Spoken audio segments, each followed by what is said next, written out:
रहीम अस्सलाम वालेकुम स्टूडेंट, कैसे हैं आप सब लोग। उम्मीद है कि आप सब लोग खैरियत से होंगे। आज हमारा लेक्चर नंबर 1 है। इस लेक्चर में हम एक्सरसाइज 1.1 डिस्कस करेंगे। एक्सरसाइज डिस्कस करने से पहले हम मैट्रिक्स को डिस्कस कर लेते हैं कि व्हाट इज़ अ मैट्रिक्स।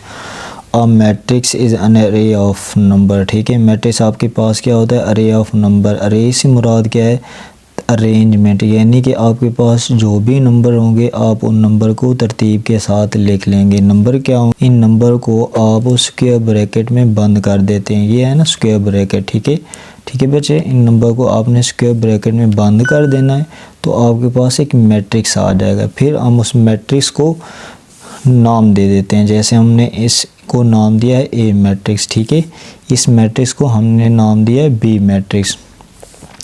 तो the matrix are denoted by capital letter A B X Y. Elements are denoted by small letter, और इसमें जो एलिमेंट्स होंगे उनको स्मॉल लेटर से डिनोट करेंगे। For example A B C और डी। ठीक है, तो अब हम देख लेते हैं कि मैट्रिक्स में रो और कॉलम को किस तरह रिप्रेजेंट करते हैं। ठीक है बच्चे, रो को ना हम हॉरिजेंटली रिप्रेजेंट करते हैं। ठीक है, जैसे यहाँ पर हमने ए मैट्रिक्स है, इसमें हमने फर्स्ट रो को R1 का नाम दे दिया, सेकंड रो को R2 का नाम दे दिया और थर्ड रो को R3 का नाम दे दिया। The entries presented in a horizontal way are called row. ठीक है, ये हॉरिजेंटल लाइन है। ठीक है, इन लाइन को आप क्या कहेंगे, रो या कतार कहेंगे। और कॉलम को हम किस तरह रिप्रेजेंट करते हैं, कॉलम को हम वर्टिकली रिप्रेजेंट करते हैं। जैसे यहाँ पर वी मैट्रिक्स है ना, C1, हमने इसको C1 का नाम दे दिया और इस कॉलम को हमने C2 का नाम दे दिया और थर्ड कॉलम को हमने C3 का नाम दे दिया। In matrix all the entries B, यानी कि इन मैट्रिक्स बी मैट्रिक्स में all the entries presented in a vertical way are called column of matrix. Order of matrix, the number of rows and column in a matrix specifies its order। यानी कि इसका मतलब ये है कि आपके पास जो मैट्रिक्स है उसमें जो रो और कॉलम की तादाद है वो उस मैट्रिक्स का ऑर्डर हमें बताएगी। ठीक है, जैसे यहाँ पर ये एक रो है और ये दूसरी रो है और ये फर्स्ट कॉलम है और ये सेकंड कॉलम है, तो इसका जो ऑर्डर होगा, ऑर्डर ऑफ मैट्रिक्स एम का जो होगा क्या होगा, पहले हमने रो को लिखना है, नंबर ऑफ रोज। ठीक है, बाय नंबर ऑफ कॉलम्स। ठीक है, नंबर ऑफ रो कितनी है आपके पास, 2/2। एक्सरसाइज 1.1 शुरू करने लगे हैं, जिसमें क्वेश्चन नंबर 1 है, वो पूछ रहा है find the following order of matrices. यानी कि आपने इन मैट्रिसेस जो गिवन है इनका ऑर्डर फाइंड करना है। ए मैट्रिक्स है, इसका आपने क्या फाइंड करना है, ऑर्डर फाइंड करना है। तो सबसे पहले आपने क्या करना है, इसकी रो को काउंट कर लेना है। एक कतार है और ये दूसरी कतार है, आपने लिख देना है नंबर ऑफ रोज। ठीक है, कितनी है, 2। और नंबर ऑफ कॉलम कितने, 1 और 2। नंबर ऑफ कॉलम 2 हैं और इसका ऑर्डर क्या होगा, ऑर्डर ऑफ ए। ठीक है, ऑर्डर ऑफ ए मैट्रिक्स या जस्ट ऑर्डर ऑफ ए लिख दें, क्या होगा, 2/2। सबसे पहले आपने बच्चे एक बात माइंड में रखनी है कि शुरू में रो लिखना है। ठीक है, और बाय कॉलम लिखना है। ठीक है, कॉलम की तादाद को आपने बाद में लिखना है और रो की तादाद को आपने शुरू में लिखना है। ठीक है, अब हमारे पास बच्चे एक बी मैट्रिक्स है, इसमें सबसे पहले आपने क्या करना है, रो की तादाद को काउंट कर लेना है। रो की तादाद कितनी है, 1 और 2। ठीक है, आप लिखेंगे बच्चे नंबर ऑफ रोज कितनी है, 2 है ना, 1 और 2। ठीक है, और कॉलम को हम वर्टिकली रिप्रेजेंट करते हैं। ठीक है, ये एक कॉलम और ये दूसरा कॉलम है, तो आप लिखेंगे नंबर ऑफ कॉलम कितने हैं आपके पास, 2। तो ऑर्डर ऑफ मैट्रिक्स बी क्या होगा, 2/2। सी मैट्रिक्स है। ठीक है, तो इसका भी आपने क्या करना है, ऑर्डर फाइंड करना है। तो सबसे पहले आपने क्या करना है, रो को काउंट कर लेना है। नंबर ऑफ रोज़ कितनी, एक है, ठीक है। अब नंबर ऑफ़ कॉलम को आपने काउंट कर लेना है। नंबर ऑफ़ कॉलम की तादाद बचे है आपके पास एक और दो, दो हैं, ठीक है। ऑर्डर ऑफ मैट्रिक्स सी क्या होगा, 1/2। रो को आपने शुरू में लिखना है, कॉलम को आपने बाद में लिखना है, ठीक है। अब हमारे पास एक डी मैट्रिक्स है, ठीक है। इसमें सबसे पहले आपने क्या करना है, रो को काउंट कर लेना। रो को हम बच्चे हॉरिजॉन्टली रिप्रेजेंट करते हैं, एक कतार, दूसरी कतार और ये तीसरी कतार है, ठीक है। आप लिखेंगे नंबर ऑफ़ रोज़ कितनी है, 3 है, ठीक है। नंबर ऑफ़ कॉलम एक ही है, ठीक है, जस्ट एक है। कॉलम को हम वर्टिकली रिप्रेजेंट करते हैं, एक कॉलम है, ठीक है। आपने लिखना है ऑर्डर ऑफ मैट्रिक्स डी कितना है, 3/1, ठीक है।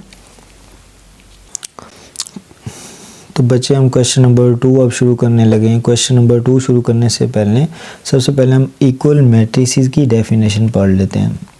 मैट्रिसेस मतलब सिंगल मैट्रिक्स, सिंगल एक मैट्रिक्स होगा तो हम जस्ट उसे मैट्रिक्स ही कहेंगे। अगर मैट्रिक्स की तादाद आपके पास 2 या 2 से ज़्यादा है तो वो मैट्रिसेस होगा।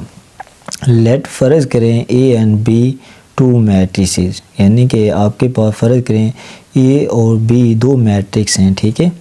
Then A is said to be equal to B and denoted by, यानी कि इसका मतलब ये है कि A equal to B if and only if order of A equal to the order of B, यानी कि उसने ये शर्त लगा दी है कि ऑर्डर ऑफ ए और ऑर्डर ऑफ बी बराबर होना चाहिए, ठीक है। और देयर कोरस्पॉन्डिंग एंट्रीज और इक्वल, ठीक है। ऑर्डर ऑफ ए बी और ऑर्डर ऑफ बी दोनों सेम होने चाहिए, ठीक है। यानी कि फॉर एग्जांपल आपके पास ए एक मैट्रिक्स है जिसमें नंबर ऑफ की रो की तादाद कितनी है, 2 है, और कॉलम की भी तादाद कितनी है, 2 है, ठीक है। इसका ऑर्डर क्या होगा, 2/2। और एक आपके पास मैट्रिक्स बी है जिसमें रो की तादाद कितनी है, 2 है, और कॉलम की तादाद भी 2 है। तो इनका दोनों का ऑर्डर सेम है ना, तो ऑर्डर मैट्रिक्स ए और मैट्रिक्स बी दोनों क्या है, आपस में इक्वल हैं, ठीक है। फर्स्ट कंडीशन अगर फुलफिल हो रही है तो सेकंड कंडीशन भी फुलफिल होनी चाहिए, क्या, there corresponding entries are equal, यानी कि उनके जो आमने सामने वाले मतनाज़रा अरकान वो भी सेम होने चाहिए, वो भी इक्वल होने चाहिए, ठीक है। तो क्वेश्चन नंबर 2 में उसने यही कहा है कि इनमें से कौन कौन से मैट्रिक्स इक्वल हैं, ठीक है। तो a इक्वल टू 3 है, ठीक है। इसका कितना ऑर्डर है, 1/1, ठीक है। एक रो है और एक ही कतार है, ठीक है। अगर आप सी मैट्रिक्स को सॉल्व कर लें तो इसके 5 - 2 करें तो 3 आएगा, ठीक है। तो अब इसमें भी कितनी कतार है, एक कतार है और एक कॉलम है, तो हम कह देते हैं कि a इक्वल टू सी, यानी कि ये दोनों मैट्रिक्स क्या हैं, एक दूसरे के इक्वल हैं, ठीक है। अब एफ मैट्रिक्स है जिसमें कितनी रो हैं, ठीक है, एक रो और ये दूसरी रो है, ठीक है। कॉलम कितना है, एक कॉलम है, तो इसका ऑर्डर क्या होगा, 2 कतारें हैं ना, 2/1, ठीक है। अब जी मैट्रिक्स है, ठीक है, इसको आप सॉल्व कर लें, ठीक है। सॉल्व करें, 3 - 1 करें तो 2, 3 + 3 करें तो 6। अब इन दोनों का ऑर्डर क्या है, इसमें फर्स्ट रो है और ये सेकंड रो है और ये एक कॉलम है। इसमें कतारों की तादाद कितनी है, 2, और कॉलमों की तादाद कितनी है, 1, ठीक है। अब इनके मतनाज़रा अरकान, यानी कि फ़र्स्ट कंडीशन तो फुलफिल हो रही है ना कि उनका ऑर्डर सेम होना चाहिए, तो ऑर्डर तो इन दोनों का सेम है, मर्तबा तो एक जैसा है ना। अब हमने चेक करना है कि क्या आया इनके कोरस्पॉन्डिंग एंट्रीज मतनाज़रा अरकान एक जैसे हैं, ठीक है। इधर 2 है तो इधर भी 2 है, ठीक है। इधर 6 है तो इधर 6 है, यानी कि आमने सामने वाले अरकान। तो हम कह देते हैं कि F इक्वल टू जी, ठीक है। ये दोनों मैट्रिक्स एक दूसरे के इक्वल हैं क्योंकि इनका ऑर्डर, इन दोनों मैट्रिक्स का ऑर्डर क्या है, सेम है, और इनके कोरस्पॉन्डिंग एंट्रीज भी क्या हैं, इक्वल हैं। अब बी मैट्रिक्स से इसको आप देखें, इधर क्या है 3 है, इधर 5 है, ठीक है। तो इनका ऑर्डर क्या है, 1 रो है, ठीक है, एक ही रो है जस्ट, और कॉलम कितने, 2 कॉलम है। तो इसका ऑर्डर क्या है 1/2, ठीक है।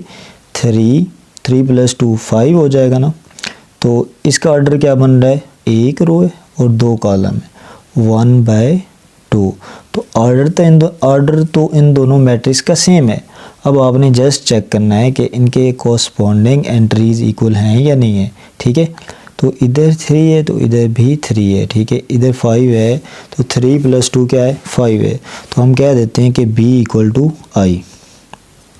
HEJ, ठीक है। H में क्या है 4062, इसका ऑर्डर क्या है 2/2, यानी कि 2 कतारें हैं और 2 ही कॉलम है। और इसमें क्या है 2 कतारें हैं और 2 कॉलम है, 2 कतारें हैं और 2 ही कॉलम है, ठीक है। तो फर्स्ट कंडीशन फुलफिल हो रही है, यानी कि इन तीनों मैट्रिक्स का ऑर्डर सेम है। अब आपने चेक करना है कि इनके कोरस्पॉन्डिंग एंट्रीज इक्वल हैं। इधर 4 है फर्स्ट रो और फर्स्ट कॉलम में, इधर भी फर्स्ट रो और फर्स्ट कॉलम में 4 है, इधर भी 4 है फर्स्ट रो और फर्स्ट कॉलम में। तो 0 0 0 6 6 2 + 4 6, ठीक है। तो 0 0 0, ठीक है, 2 2 2, ठीक है। तो हम कह देते हैं कि H = E = J, ये तीनों मैट्रिक्स एक दूसरे के इक्वल हैं। क्यों इक्वल हैं, क्योंकि इनका ऑर्डर भी सेम है और इनके मतनाज़रा अरकान यानी कि इनके कोरस्पॉन्डिंग एंट्रीज भी इक्वल हैं। स्टूडेंट क्वेश्चन नंबर 3, ठीक है, इस एक्सरसाइज का मेन क्वेश्चन है, इम्पोर्टेंट है, ठीक है। तो find the value of A, B, C and D which satisfy the matrix equation. तो ये इक्वल मैट्रिक्स हैं तो इनका ऑर्डर भी सेम है और इनकी जो करस्पॉन्डिंग एंट्रीज हैं, ठीक है, ये भी एक दूसरे के इक्वल हैं, ठीक है, यानी कि मतनाज़रा अरकान। A + C = 0। आपने जस्ट यहाँ से क्या करनी है, A, B, C और D की वैल्यू फाइंड करनी है। A + C = 0, फर्स्ट रो और फर्स्ट कॉलम में A + C है, इधर से भी फर्स्ट रो और फर्स्ट कॉलम में 0 है, ठीक है। इसे हम इक्वेशन नंबर 1 का नाम दे देते हैं। A + 2B = -7, इसे हम इक्वेशन नंबर 2 का नाम दे देते हैं। C - 1 = 3, इसे हम इक्वेशन नंबर 3 का नाम दे देते हैं। 4D - 6 = 2D,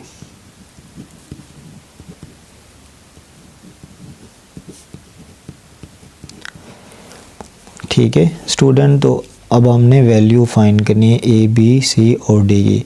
तो आप इक्वेशन नंबर 3 की तरफ देखें तो इजीली हम इससे C की वैल्यू फाइंड कर सकते हैं। तो हम इधर लिखेंगे फ्रॉम इक्वेशन नंबर 3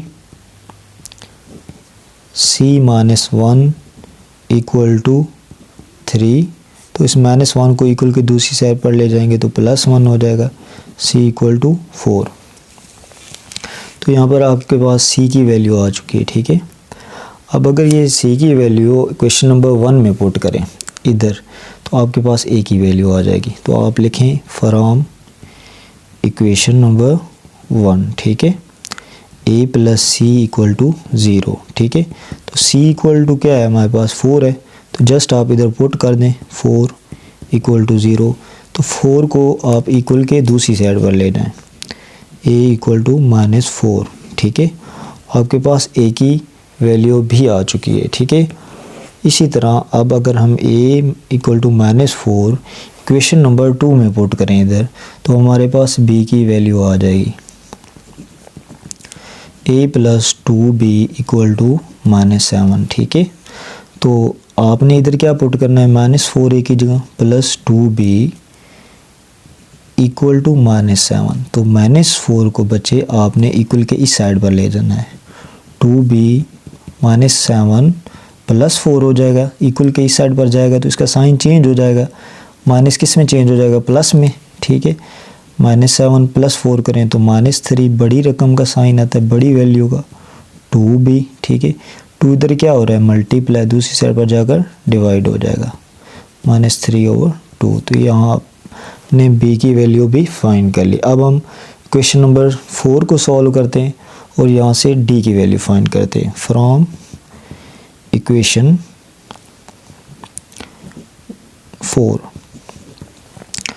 4d माने 6 इक्वल टू 2d।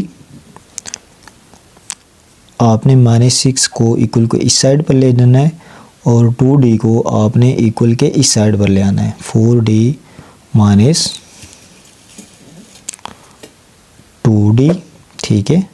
-6 जब इक्वल के इस साइड पर जाएगा तो +6 हो जाएगा। 4d में से हम -2d निकाल लें तो 2d बचेगा, ठीक है। और इधर क्या है, 6 है। 2 इधर क्या हो रहा है, मल्टीप्लाई, तो इसी साइड पर जाकर डिवाइड हो जाएगा। 2 एक बार 2, 2 3 जार 6, यानी कि 2 एक बार 2, 2 3 बार 6। तो d की वैल्यू आपके पास आ चुकी है, d = 3।